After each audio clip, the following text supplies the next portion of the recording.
संदेश झूठ से हटके। जो बालों में रूसी है, अगर नॉर्मल रूसी है तो उसके लिए तो बहुत शैम्पूज मार्केट में अवेलेबल हैं, जो कीटोकोनाजोल शैम्पूज हैं, सैलिसिलिक एसिड शैम्पूज हैं, तो ये आप यूज कर सकते हैं। और अगर जैसे गर्मियों में पसीना बहुत आता है तो डेली वॉश करने में कोई नुकसान नहीं है। आप ये भी कर सकते हैं कि आप हफ्ते में 2 या 3 दिन शैम्पू यूज कर लें, बाकी दिन पानी से सिर धो लें। अदरवाइज कुछ शैम्पूज हैं जो माइल्ड हैं, न्यूट्रल पीएच शैम्पूज हैं, पैराबेन फ्री हैं। जैसे फॉर एग्जाम्पल ये शैम्पूज आते हैं, पायोसॉफ्ट शैम्पू है, और इसके अलावा माइल्ड डीएचएफ शैम्पूज है। कुछ शैम्पूज ऐसे हैं कि जिनको आप अगर डेली भी यूज करेंगे बालों में तो वो बालों को नुकसान नहीं देते, क्योंकि साफ रहना बहुत जरूरी है। तो आप इन शैम्पूज को डेली बेसिस पे यूज कर सकते जी। हैं। जी। रंजना जी पूछ रही हैं कि बाल बहुत झड़ रहे हैं आजकल हमारे, और हम्म। ये इसकी कोई रेमेडी? एक तो जैसे आप रूटीन में तो बायोटीन टैबलेट्स आती हैं, वो लीजिएगा। एक अपना जो विटामिन लेवल है वो टेस्ट कराइए कि कहीं उसमें कोई डेफिशिएंसी तो नहीं है।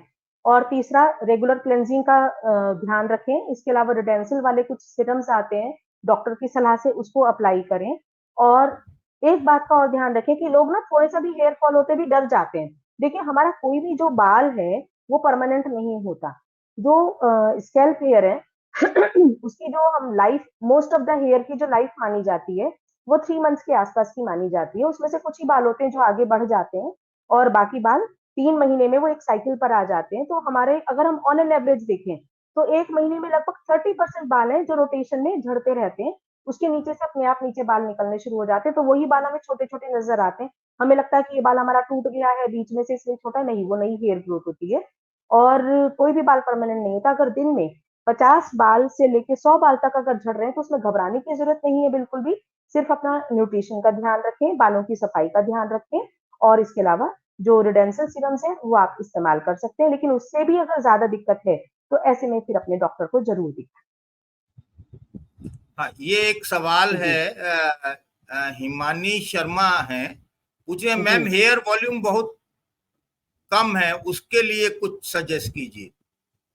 देखिए हिमानी, अगर आपका जो हेयर वॉल्यूम है अगर वो शुरुआत से ही कम है तो उसको तो नहीं बढ़ाया जा सकता। लेकिन हाँ, अगर आपके बाल पहले अच्छे थे और वॉल्यूम बाद में कम हो गया है तो उसको हम जरूर इम्प्रूव किया जा सकता है। तो उसके लिए अगर नॉर्मल रूटीन में है तो एक तो अपना खान पान का ध्यान रखिए। डाइट, आपकी बॉडी के हर पार्ट के लिए बैलेंस डाइट बहुत जरूरी है। तो एक तो खान पान का ध्यान रखें, प्रॉपर शैम्पू, बहुत स्ट्रॉन्ग शैम्पूज यूज नहीं करने हैं। और हाँ, एक बहुत इंपॉर्टेंट बात, कभी भी ना बालों में बहुत ज्यादा स्टाइलिंग नहीं करनी चाहिए। ड्रायर्स कम नहीं इस्तेमाल करने चाहिए। और आजकल बहुत ज्यादा फैशन है पार्लर ट्रीटमेंट्स का।